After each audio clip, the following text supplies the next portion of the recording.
Good afternoon, everyone. I'm Christina Roybal, Senior Associate Athletics Director for Sport Administration at the University of Northern Iowa. Thank you for attending today's final session on the role of mentors and the power of sponsors. We're extremely grateful for our sponsors who continue to support the Moaa mission. This afternoon,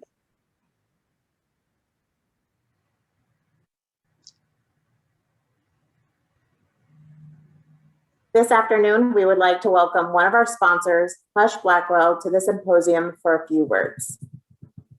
Good afternoon. Thank you for allowing us to help sponsor this event here. We're extremely excited to participate in Moaa. My name is Demetrius Peterson. I'm an attorney at Husch Blackwell Law Firm. My office is located in Kansas City, Missouri, along with my colleague Jason Montgomery. At Husch Blackwell, we're a full-service law firm with about 750 attorneys. Of the 750, we have about 35 attorneys that are full-time practicing in the education space. My practice entails conducting proactive and reactive Title IX equity reviews and Title IX investigations. I also conduct other investigations involving allegations of discrimination and harassment within the workplace or within athletic departments. This fall, we were very excited to get Jason Montgomery and bring him into the firm because he brings a wealth of experience in Title IX, in collegiate matters, and that was something that we were really missing in our practice group. And so I'm going to bring on Jason and allow Jason to explain his athletics practice and what he can bring. Thank you, Demetrius, and thank you to Moaa for letting us present. I'll be brief and get you to the main event here. My practice primarily involves representing institutions in NCAA compliance infractions, eligibility matters, and as part of that, also doing independent investigations. And joining Husch Blackwell was an opportunity to marry the expertise at Husch Blackwell with Title IX and other regulatory matters from the OCR and in higher education with my collegiate practice. So I'm excited to work with the good colleagues here and also to partner with an organization like Moaa to get our name out in the college space. So with that, I'll turn it back over to Christina and let her take it away. Thank you. Thank you, Jason and Demetrius. We truly appreciate your support. So today we have a pair of administrators who have a mentor-mentee relationship, and we will learn more about them and how they maintain the relationship. Darnell Smith became the inaugural Director of Athletics at Texas A&M San Antonio in 2020. He started an NAIA athletic department from scratch in his hometown of San Antonio. He spent 10 years at the University of Central Oklahoma as the Assistant Athletics Director for Compliance and Student Athlete Development. He was a 2016 Moaa Rudy Keeling Postgraduate Scholarship recipient. Welcome, Darnell. Dr. Myron Pope is a native and graduate of Alabama. He joined the University of Alabama in 2020 as the Vice President of Student Life. He spent most of his career in higher education in the state of Oklahoma, at the University of Oklahoma and the University of Central Oklahoma. He was a member of the 1992 National Championship football team and is excited about being back at the capstone. Welcome, Dr. Pope. Lanea Tuiasosopo is the Digital Community Manager for Voice in Sport, a sports advocacy platform for female athletes. She graduated from UCLA in 2019, where she also competed on the rowing team. Shortly after graduation, she became a fellow at the Pac-12 conference, where she helped coordinate the Student Athlete Advisory Council across all the member institutions. Thank you for being here, Lanea. And finally, Cheryl Wong is the Assistant Commissioner for Sports Management and Championships at the Pac-12 conference. She has been at the conference office since 2012 and helps produce championships for approximately 10 sports. She's on the Moaa Board of Directors and is chair of the membership committee. Thanks for being here, Cheryl. Before we get started, just a quick note to our attendees. You can feel free to send questions for our panelists in the chat or use the Q&A function, and we will get to as many questions as we can at the end of the session. So let's start with the basics. We're going to start out with Darnell and Lanea. Darnell, if you want to go first, tell us how you met your mentor, and what it is about Dr. Pope that encouraged you to seek mentoring from him. Well, first and foremost, thank you for having me here today. Thank you, Moaa, and everyone for participating in this. It's such a phenomenal topic to be talking about mentorship and sponsorship. And for me, when I had the opportunity to be able to speak, I jumped on it. And Dr. Pope was one of the first persons I could think about when you think about a mentor outside of athletics. I met him when I was at the University of Central Oklahoma. And, he was a guy that not only understood the athletics background and athletics needs and, the functions, but also the higher ed. I have aspirations to be able to reach new heights in higher education. And Dr. Pope, having reached that, being a vice president at the time, was a guy that inspired me. He was always involved with athletics as much as he could, or just providing mentorship or guidance in any ways that he could, especially for me. And I've seen him do that to others. And whenever I saw it, I was like, look, that's a guy that I want to follow. You ask anyone else that's on that campus, he always had a following behind him. People knew him far and wide. People were like, oh, Dr. Pope? And I'm like, so this guy had this ability of what I like to say, woo, or influence. And, it was something that as I wanted to develop and I wanted to grow as a leader, I was like, look, if I want to get to that next step, I want to learn from him. And, it hasn't failed me. And so I'm glad that I was able to, have that partnership and have that mentorship in him, that he was willing to take a chance on. Great. And I met Cheryl when I originally came to the Pac-12, interviewed, and it was an instant connection. We both are UCLA alum, so had lots to chat about there. And, we're one of the few women of color in that space. And so I instantly really felt very connected to Cheryl, and she was super receptive to all my thoughts and questions and feelings, and, carved out a lot of time for me. And so we started to develop, a mentorship relationship, but also just a friendship. And she's been really supportive ever since. So I'm happy to be here as well. You rock, Cheryl. Thank you. All right, so we'll now turn it to the flip side. And Dr. Pope and Cheryl, tell us, what was it about Darnell and Lanea that encouraged you to give your time to mentor them? I'll let Dr. Pope go first. Oh, okay. Sure. Yeah.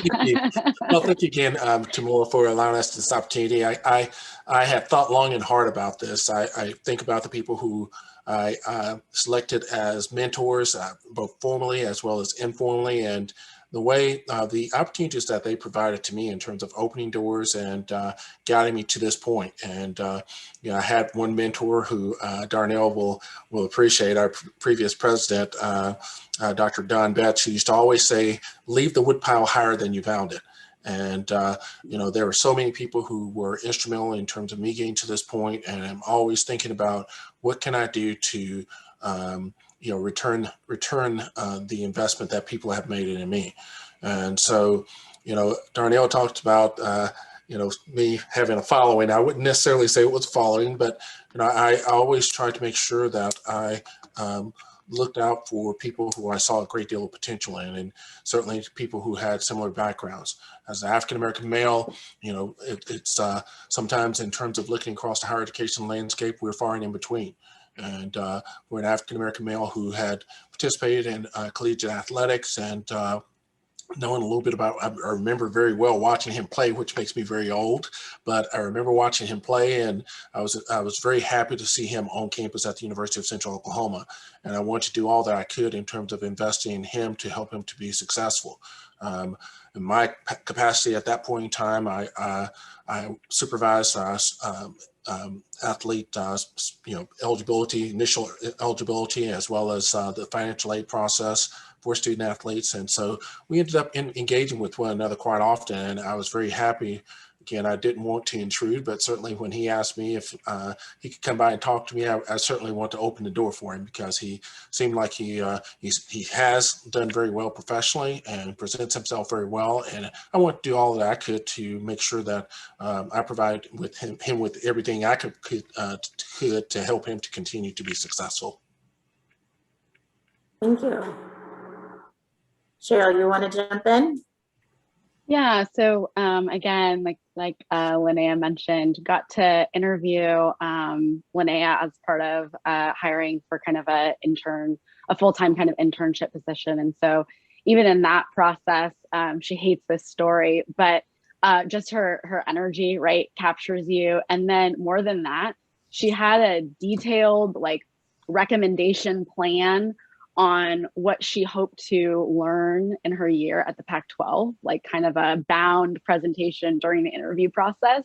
So it was just remarkable, you know, just as someone right out of college to have just already that much commitment to her experience as a student athlete and wanting to give back and for the opportunities, right? It was just such a clear mission and vision. And also coming along with that, a great humbleness to learn, right? So I think Lanea is a tremendous, right, has a lot of achievements. She went to UCLA, she graduated with honors. She was actually our Scholar Athlete of the Year in women's rowing. But she had this incredible, like I said, humbleness and just eagerness to know that she had so much to learn and that she wanted to. So, right, all of that's in front of you. It kind of felt like, one, I've got to step up my game if we hire this person. And two, if we, right, spent some time pouring into this individual, it kind of felt like, wow, all of college athletics is going to benefit from it. So it felt like a win-win. And yeah, and now here we are. She's also a rock star. Well, I'm just completely impressed, and the partnerships, the relationships, it obviously seems like there was something in both directions that you saw in each other and was inspiring, or you saw maybe as an opportunity to teach someone else and then to continue to have them pay it forward. So very special, but you know, that was the first step. And then you get into maintaining the relationship. So, you know, what worked in building and continuing to build that mentorship from the point in which you first kind of connected?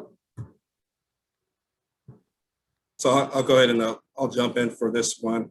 Like Dr. Pope mentioned, you know, being a Black man and looking for, you know, other Black men who have done it successfully, you know, sometimes it's very few and far between. So with Dr. Pope, what kind of worked in helping build that relationship are these shared experiences. The shared experiences that we've had, we could talk about, for example, whether it be football and navigating through that, whether it be decision-making, crucial or critical decisions, whether it be working at a predominantly white institution and trying to advance within the industry. We have a lot of shared experiences. And so he just was able to provide all this knowledge, but it came through with that being intentional. I always wanted to know more. I wanted to understand, hey, how can I get better doing this? Or how can I understand this? Or what's the perspective? And so he's always been a sounding board for me. So I think that, you know, with the shared experiences, being intentional, but also not, you know, having some ideas and not being afraid to ask the questions. There's no bad question that's out there, especially when it comes to your growth, when it comes to being able to develop as a leader. You know, you don't want to reinvent the wheel. He's been through a lot of things before, and that knowledge that he gave to me was just instrumental in my success. I guess I'll jump in from the other side.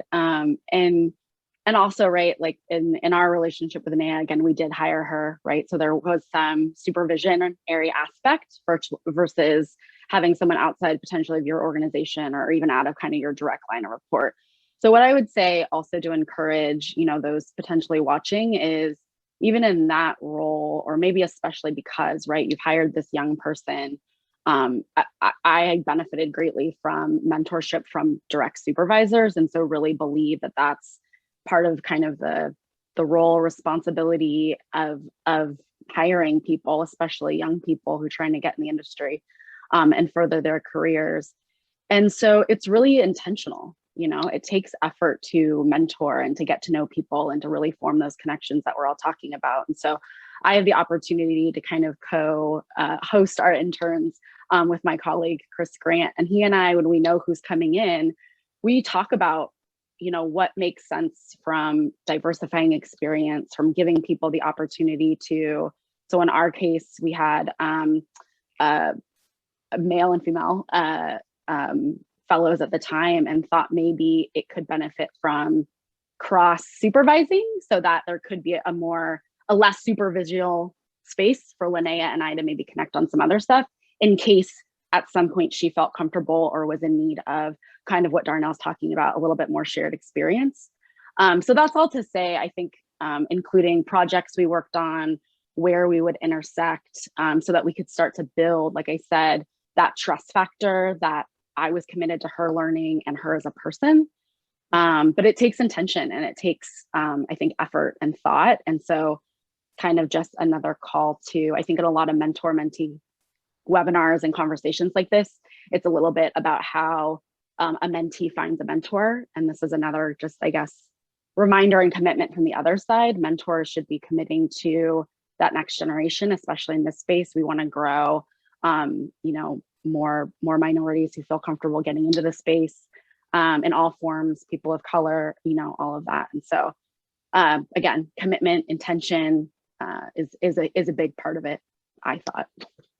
Yes, I definitely felt that. And I think that relationship that we built while I was at the Pac-12 continued pretty naturally when life was disrupted last year. I mean, just keeping it real, we went virtual.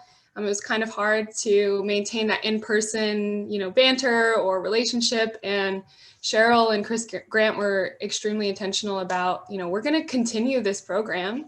You are going to work on your resume. We're going to do practice interviews. It's going to be virtual. Let's practice your background, what you're wearing. How are you speaking professionally? So, they really put an effort in. When I think a lot of the world was panicked, they said, no, we're going to keep pouring into these young people. And that was really special for me. And then even, when I left the Pac-12, Cheryl's been really intentional about calling me and making sure I'm good. I went through several months of unemployment, and she was there through it all. And so I think that's a major part of just maintaining that relationship for sure. I think that it's, I mentioned that I had some formal relationships and some informal relationships in terms of mentors. In some cases, again, I had some folks who were supervisors who saw things in me, who just pulled me under their wing and provided a great deal of support and guidance to me. And then in some cases there were people who I intentionally reached out to. Again, what I've found is that, maintaining that relationship means a variety of things. And we know that those relationships, sometimes it's just a period of time where you are going through, for instance, your doctoral program and you have a mentor to help you through that. Sometimes it's a life mentor. And, I think that Darnell and I have had many conversations, and everything from about the doctoral program to being a professional and being an African-American man and higher education, where again, with microaggressions, bias, and other things that exist out there, and how we navigate through that. And certainly, even beyond that, it's, talking about family. And, he has a very young family, and my family is not as young as his, but, there are some things that we've talked about and shared, and that whole notion of finding balance. And so, I think that relating quite a bit is a very, very important part of that process, and finding people, again, who are who have those similarities helps a lot, and just understanding the nature of the relationship. Is it a short-term thing, long-term thing? What do you expect to get out of it? Are all the questions that you should think about as a mentee as well as a mentor. And I think those are things that we certainly kind of navigate through our relationship. Dr. Pope, I think that's a perfect segue into the next question that I was going to ask Darnell and Lanea, because all of this is about being very intentional and asking yourself, as the mentee, what do you want out of this experience? So there is some responsibility that comes from the mentee. So Lanea, if you want to start first on what do you think is the responsibility of the mentee in building and maintaining the relationship? I think it's important to take honest criticism, constructive criticism well, and know that, this person has the best intentions for you and wants the best for you. And sometimes it's hard to take in that criticism, but it's really important to like look yourself in the mirror and say, okay, I need to pivot, or I need to be more intentional about developing this part of my career, this skill set.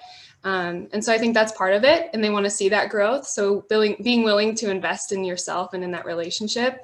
And then also gratitude, just being grateful for their time. This is not something, everyone is able to do. And so being thankful, I'm extremely thankful for Cheryl for just investing this time in me and making sure they know it. I think helps the relationship go really well as well. Yeah, I mean, well said. And, just to add to that, as a player, back in my playing days, and as coaches would like to say to me, there's two things you can control. That's attitude and effort. So whenever it comes to this mentoring, this relationship, and really just, how we can develop it, make sure you have a positive attitude. Make sure you go in with the right intentions. Make sure that you put your all into it. So as far as the responsibilities of the mentee, hey, know what you want to do, or at least have some ideas that you can talk through with your mentor. Because in reality, you don't want to waste your time. You don't want to waste your mentor's time too, because you want to be able to grow with purpose and be intentional about it.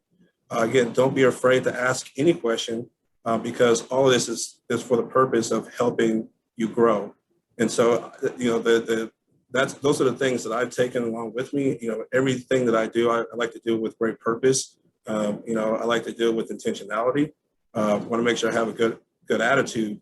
And, I'm a guy that likes to learn, as Dr. Pope mentioned, the doctorate program. We'll talk about that. But, anything that I'm trying to do, I'm having a purpose with the end game in mind, and that's to be able to grow and develop, because I can see myself in that space in the future, or being able to have influence with that in the future in some way, somehow.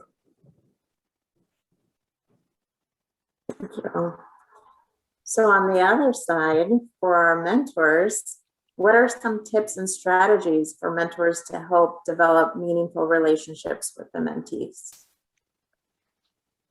Dr. Pope, would you like to go first? Yes, ma'am.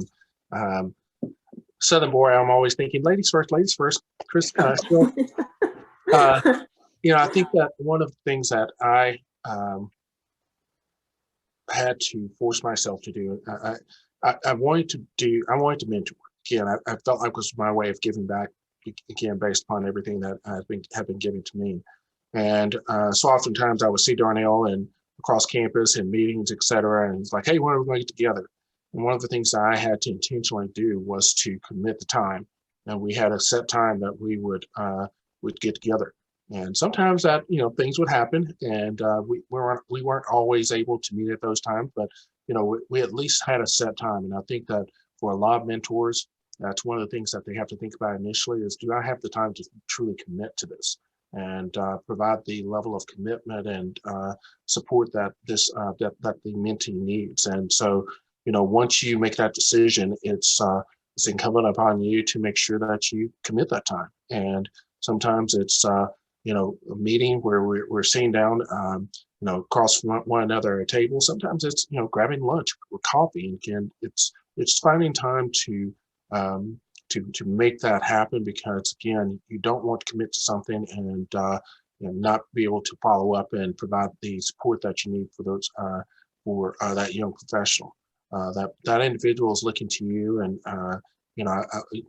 laying them down in this way can be very disheartening. And it's I've seen it happen, and it's happened to me. People have committed to me in terms of mentoring, and they just didn't have the time. And it creates mixed signals in many ways, and especially again for young professionals, it's very confusing.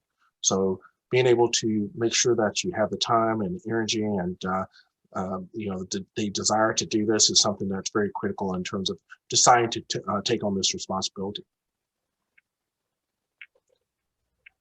Cheryl, what would you add? What would you add as a responsibility of the mentor to help in the relationship?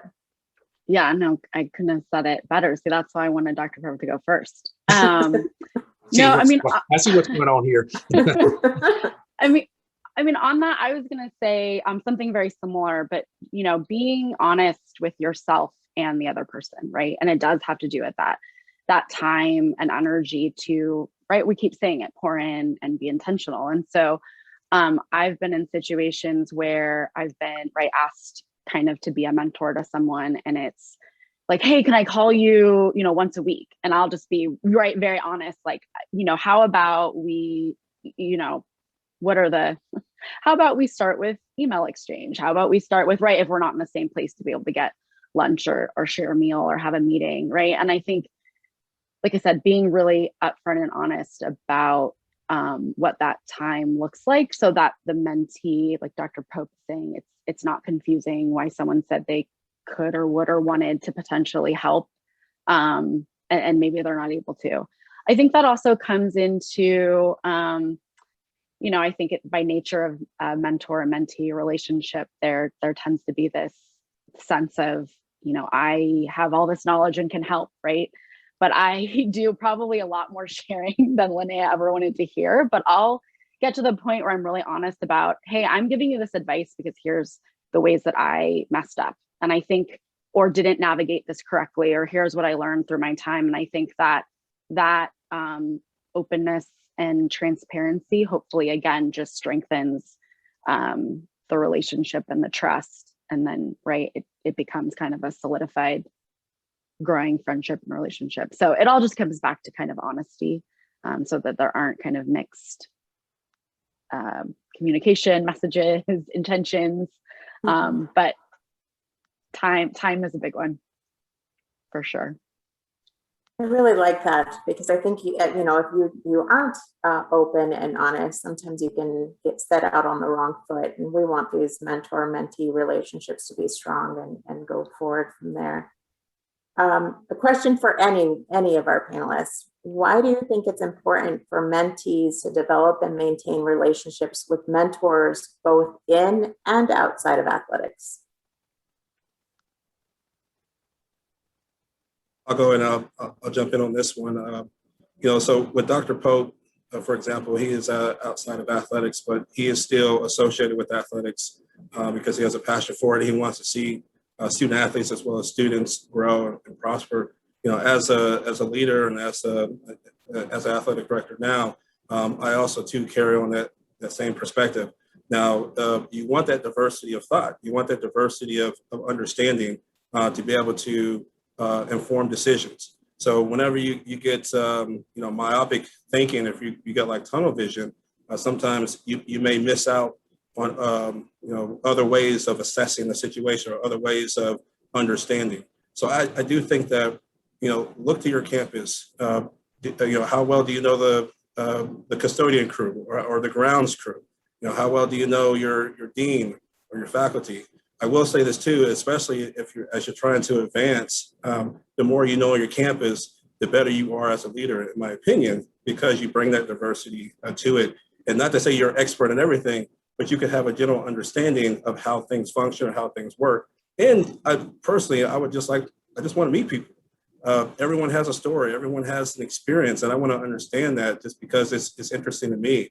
From an athletic perspective, you look at being an athletic director, more often than not, those individuals outside of athletics are typically the ones hiring. So a president will hire an athletic director, or maybe in some cases it's a vice president.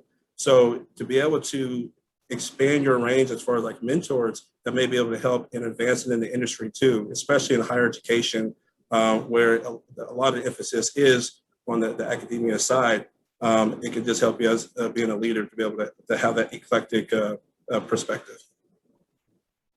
Darnell, all this time I thought I was special. It seems like you want to meet everybody. In all seriousness, I agree with everything he just said. I was talking to someone just recently about this, and as a young professional coming into an environment, trying to understand how it functions, it's easy to go to the organizational chart and understand how the institution operates and functions. But there are so many underlying relationships and ways in which business and work is done at an institution of higher education. And a very significant part of this is it's about networking. Everything that Darnell just talked about was creating a network. You've got to do business with a variety of people on campus. And if you isolate yourself in terms of just that one particular area, in this case, athletics, it's very difficult for you to be able to be successful because you've got to develop those relationships no matter where you are. And that's a big part of, who I am, who Darnell is. And, it's about getting out and meeting people from different perspectives and getting to know them. And it's also part of what we do to what's important in terms of being able to get the work done that needs to be done. And, I think that sometimes people are a little bit intimidated about doing that. And in some cases, some people don't see the importance of it. But I always talk to a lot of people who I've mentored and I talk about greasing the wheel a little bit, rather than, me going over and calling Darnell when I absolutely need something. I have a relationship with him. I can pick up the phone and say, hey, Darnell, how are your kids doing? How are things? So let's talk about this situation. Here's what's going on. And that way of doing business is going to flow a lot better than just a cold call where we don't have a relationship and we have not connected in other ways. Yeah, I think ultimately, student athletes are multidimensional people. They spend a fraction of their time in sport, but oftentimes it's school, it's personal life, they're dealing with a lot more. And it's important as an administrator, as a person working with them, to understand those perspectives and who's working with them in those different spheres of their life. And then just, on a personal note, I'm fairly fresh out of school. I've been in the professional field for a few years, but I really did struggle with that shift from being a student athlete to a position in administration. And it was really helpful for me to have perspectives outside of college athletics to say, hey, remember, sport is really a tool for teamwork. It's really a tool for personal development, for growth, and kind of keeping, my centered. That's been really helpful for me.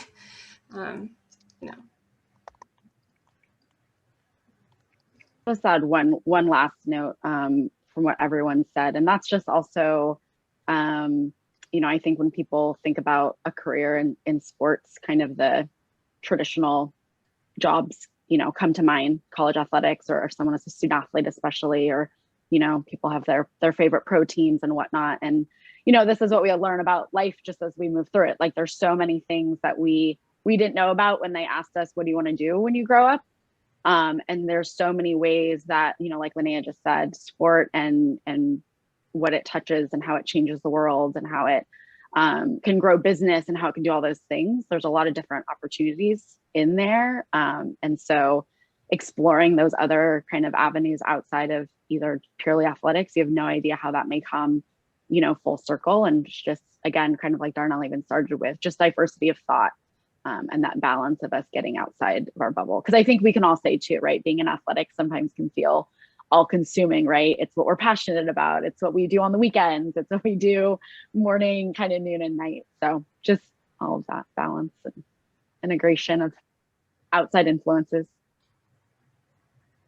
I can tell that from our panelists that you all have very strong relationships, either having been the mentor or been the mentee.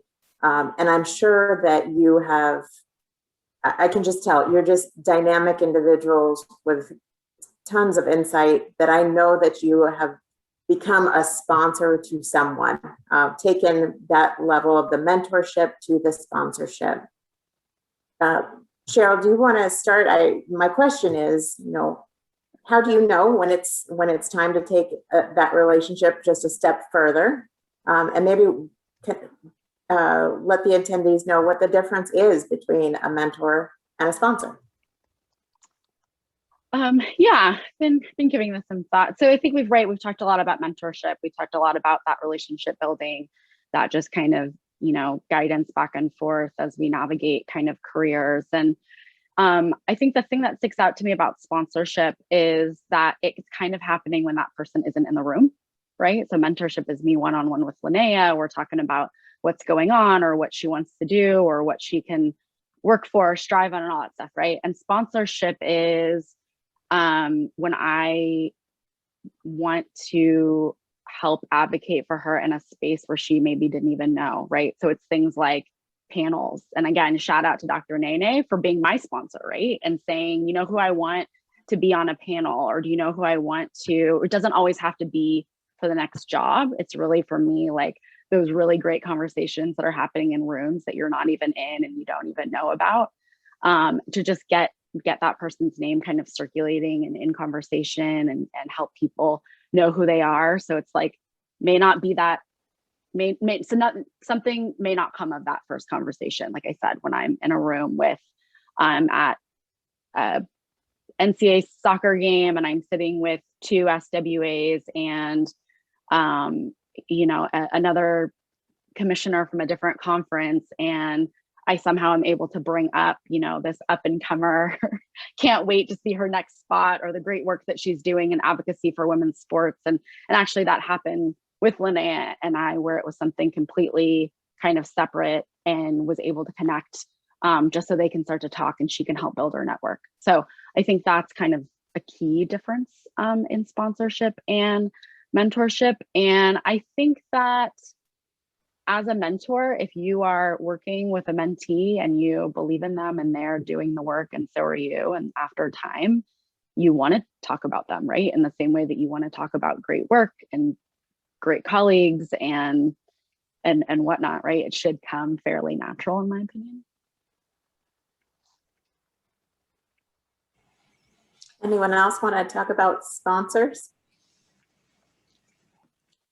I think it's always so very important to have that one-on-one relationship, for sure, in terms of the mentoring relationship. But again, as Cheryl has mentioned, it's being able to advocate for that person. I know for me, it's Darnell was able to participate in several opportunities on campus, and as you see those opportunities come up, as they come across your desk, sometimes again, young professionals, they're not seeing these opportunities.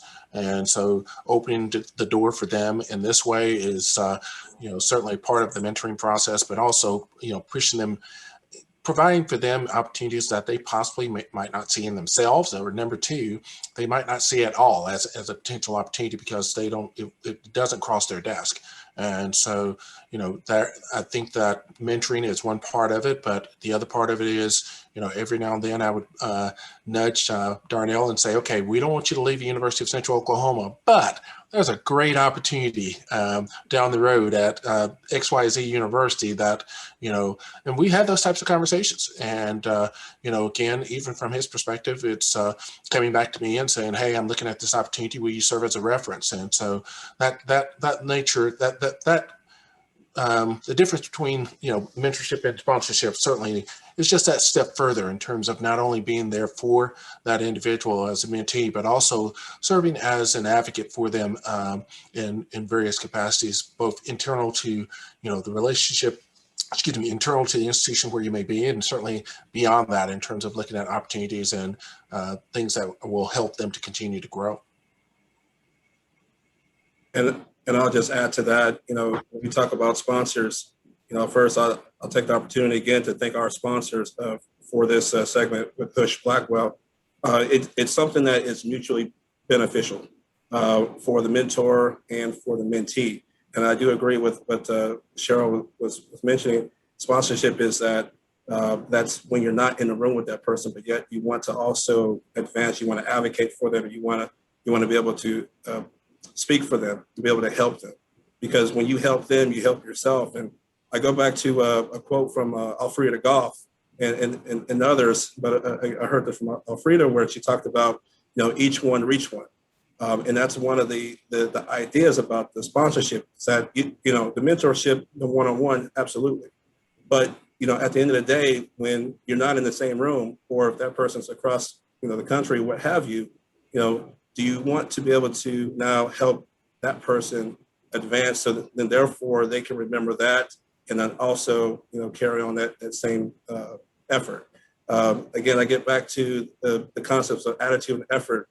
And so whenever you're intentional about reaching the next person and sponsoring the next person, we're doing a service to our industry to be able to advance leaders in those spaces that otherwise sometimes they may not have a voice for them to be able to speak in order to advance. So I take all into perspective when we talk about the sponsorship. Definitely got to be intentional, and when you do that, it's definitely beneficial. So I'll ask the panel, is it okay when the relationship doesn't go forward? It doesn't progress past mentorship? Is there ever a time where maybe you say, okay, we're going to go our separate ways, and you respectfully do so? Is that okay? Who would like to talk about that? Yeah, I was gonna say, I mean, this goes back a little bit to right, being honest, and a reminder, and Lanea mentioned this, where I think everyone has the best intention, right? We know that, right? And no one's, anyway, so so I had a situation where someone called and asked if we could, schedule time, and it was for kind of advice and some mentorship. And again, I'll be honest in that the person I felt, based on how much time I could put in, hadn't put in enough time and thought on their own, right? It was kind of this, well, if you see anything that looks good for me, like, please give me a call. And I, again said, here's what I see in I'm flattered you call me. Here's what I see. That's great where you're going. But in order for this relationship, I think, to progress, here's kind of what I would need to understand about, right, your journey, right? They needed to put a little bit more thought and intention, right? We keep talking about this, into what they were hoping I could help with, right? What I could provide, where that mentorship was. Because again, just, hey, if you see a job that I should apply for, please message me, was hard for me to commit to. And so that person, thanked me for my time, kind of, I think, thought about it. And then we kind of said, hey, we'll see each other at the next convention. And it was kind of like a very clear and honest, this is probably not the right time or relationship for either of us. And again, because I hope, again, that I was honest from the start versus trying, right? Okay, well, let's schedule another one, even though I did have some hesitation towards it. So I think it is fine. I just think be respectful of both people in that conversation. She didn't call me on purpose without kind of what I needed to be in that relationship. It just wasn't going to work. And I was just honest back about that. So that's kind of one example that it is okay.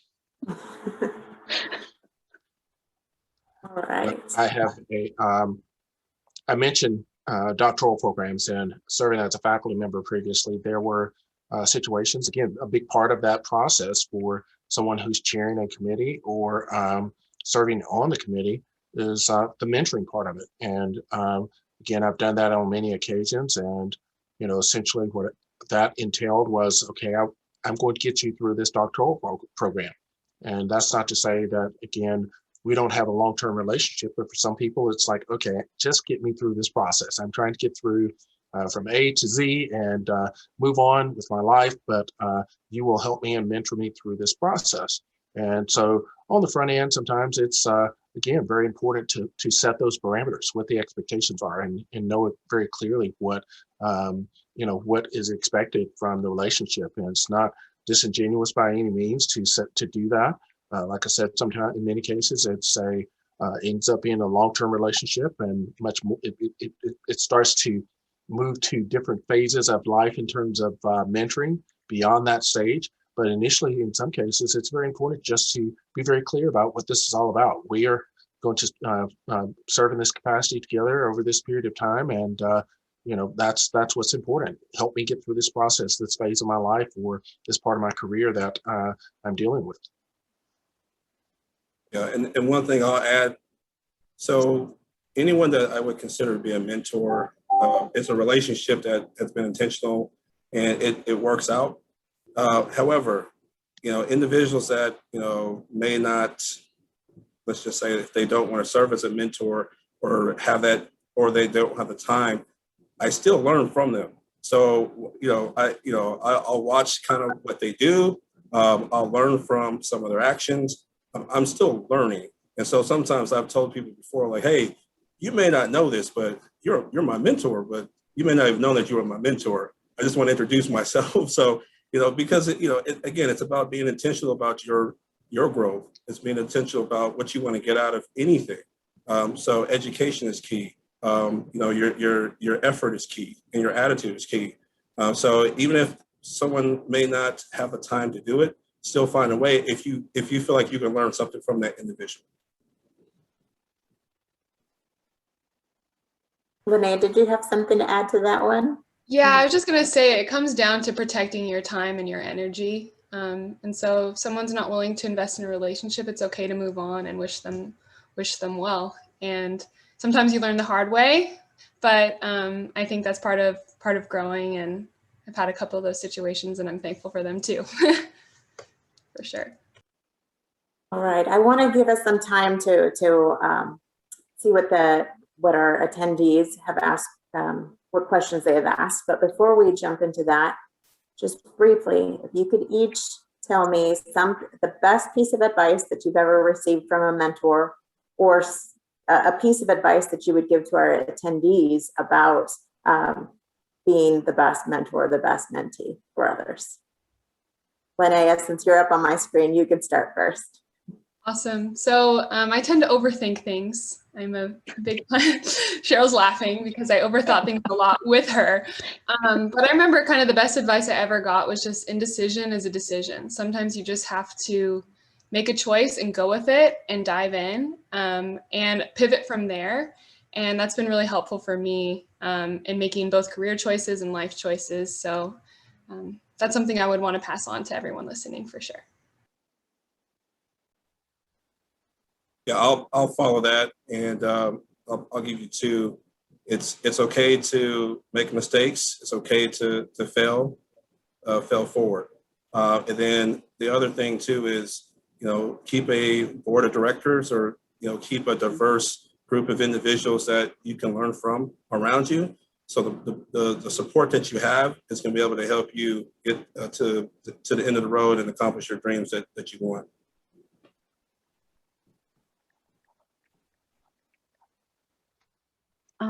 Okay, I think to maybe be a little bit different. I think the thing I learned along the journey too about mentorship is that I think when you're younger, right, you're a mentee and you're looking for a mentor, or vice versa. But people moving through the business with you at the same level are also powerful mentors and sources of feedback and growth and support and help and community and all of the above. So again, I was fortunate enough to be in a couple NCA programs that gave me that group. And like I said, they're kind of going through it at a similar level, but also we've established that relationship where you can kind of, learn about yourself and then grow from it. And I think that's what this is all about, right? We're all trying to figure out how we can be our best selves, push ourselves to grow and learn and be better, and then give that back to our communities. And so just keeping that in mind. That wasn't really advice or one word or a slogan, but that's what I got. That was great. Cheryl, that's a very good one. I can't say enough about a support group that I had. It was a group of African-American male senior student affairs officers. They were, VPs as well as deans of students across the country. Last year, we came together. We used to see each other at our annual national conference, and we didn't have that last year, and that's what was the impetus for us getting together. And then from there, it became a monthly meeting. And that support's always good. Christina, to your question, there are two things that stand out in my mind, and they're very similar. One of them I mentioned earlier in terms of pieces of advice. One was leave the woodpile higher than you found it. I mentioned that one earlier. And also there's one that I've heard quite often from mentors is that to whom much is given, much is expected. Again, you are, creating this pathway. Someone's helped you to move along this pathway. And certainly as you look back and where you've been and, the things that the people who have impacted your life, realize that it's also very important that you continue to pay it forward and continue to provide that same level of support and guidance to others. So those are two, very similar, but at the same time, all fall on that same notion of making sure that you take care of those as you have been taken care of. Thank you all for those tidbits. That was very important. I think incredibly helpful for our audience. So thank you for that. I do see a couple of questions that have come in. One is there such a thing as being too old to ask for a mentor? No. No. Not. Easy answer. I think I think Absolutely that not. there is, depending on where you are, and for instance, right now I'm a VP. I have aspirations of being a college president one day. I'm 50 years old, and there are days when I'm talking to people like, okay, what do I need to think about? Tell me about what a day in the life looks like, and what do I need to do to be prepared for that if I do pursue that opportunity. So, I've seen it in many ways, in many different fashions, from people who certainly are a little bit more mature in their lives in terms of asking for mentorship and support, and as they continue to move through professionally and certainly personally. Yeah, and I'll just add, it all depends on the individual. Hopefully it's reciprocal. So no matter what the age is, if you're trying to get something out of life, if you're trying to learn something, you can learn something. And as I like to say, look, if at some point, if I'm a mentor and, I hope to learn as much from my mentee as I hope that they learn from me. And no matter what stage it is, as I advance, that's always going to be the case. Also, maybe it's just me, but like these are hard jobs at every level. And, you're going to become an athletic director or a president or a commissioner or anything. And you're going to face something that is going to be hard and that you may not have done before. You may have only done once. And, reaching out to people that you trust and who believe in you, right? There's no age that's not appropriate. So ask for help. Hard jobs. We can do it together. A tough question has just come into that I see has just come in. What should I do if my sponsor is no longer respected in the industry?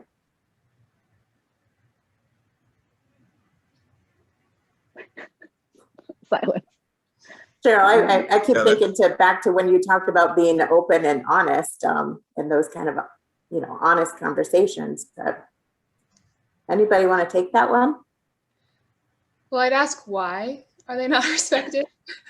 First off, because if it's like, a serious infraction, you need to distance yourself from that. But also, you always owe someone who's invested in you a conversation. Just kind of being frank with them, what's happening, what's going on, can I help? How can I help you? How might this relationship shift a little bit? And learning from that on both ends. I haven't had it happen, so I can't speak from experience, but that's what I would do. There's dramatic public versions of this, I think, in our industry. You can't hide that relationship. I think so. It goes back to, you can be honest in how that person factored in your, in your career, in your growth. And then also, and like Lanea said, right, being respectful of what that relationship. I do also think there are some times where there are true legal barriers, and of course respect those. And and on the same side, you wouldn't want to speak ill of people or situations that you don't know about. So, I think just telling your story, again, here's what I learned, here's how I grew, and here's the extent of our relationship. And then that kind of goes to the side is a way to handle it. But I have loosely had the experience, but not directly. Yeah, I don't have much to add to that. I think what they said is definitely spot on. Just having the compliance background that I do, I would, like Lanea said, I would definitely ask a lot of questions, because I do think that you have to be authentic in that moment. And if that person has been a sponsor or a mentor, if that person has been involved in your development, then I would think that they would want to make sure that either they can help you avoid if whatever that situation was in the future, or that they can provide you some clarity that can help you make a decision as to whether or not you should move on. But I would ask a lot of questions just to understand what you're walking into. So it's definitely not easy, not an easy scenario, because like Cheryl mentioned that it could be some legal ramifications to it. So you just gotta be nimble and really trust your instincts once you get the answers that you seek. Thank you. That was a really tough one. So, Yeah, great question. yeah. Okay, let me see. There's a couple.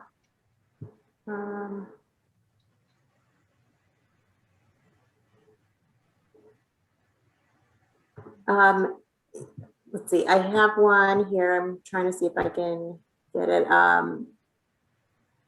Working with a protective mentor that's a late bloomer, diamond in the rough, and a challenge. I guess, and maybe this is taking your mentee that might be in that rising star, or maybe somebody that's rising late, kind of the diamond in the rough. How do you approach that challenge?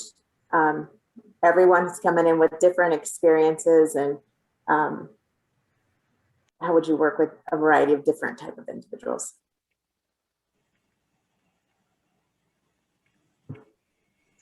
I hope I'm interpreting this question right, but well, I'll jump in. So as a person who's been a mentor before and mentee many times, I try to look for the best qualities in every individual, and I try to project out as much as I can. I'm always, one of my passions is helping people get from point A to point B, or advancing in the industry to be a good role model, et cetera. And so for me, knowing what I know about, the industry, I want to try to help people navigate or create their own pathway. So it's being intentional. It's letting them know, hey, feel free to call me. Feel free to follow up with me. Feel free to ask me questions. If I can get to you, I will help you as much as I possibly can. Or it's, hey, you know what? I know someone that may be able to help you better because it involves X, Y, and Z. And so it's reaching out to other individuals that you have connections with to see if they're willing to step in and provide some advice or guidance. So it's being intentional with your effort. Again, I get back to attitude and effort. And so if you want to help see people grow, just like someone believed in me, I want to now reciprocate. I want to give that to somebody else to help them with that same effort and energy. So whatever that means, if it's talking about, hey, we got a Moaa webinar, we want to make sure that you join Moaa. For those that are here, spread the word. But we want to make sure that you are participating, getting active, being engaged in everything that can help you in your success. And I think that's part of seeing that and helping develop. we are just at a minute here. So I think this last question, I think could be a real quick one. So we'll wrap it up with that. How many people can you mentor at one time? Give me a number. I think that there are differing levels of mentoring, and certainly relationships are different. And again, they are in different phases. There are times when, again, as I mentioned, doctoral students, I don't hear from them for a period of time. And then all of a sudden I will get a phone call where people will ask, hey, here's what's going on. Can we talk about this? And sometimes it's a very brief phone call.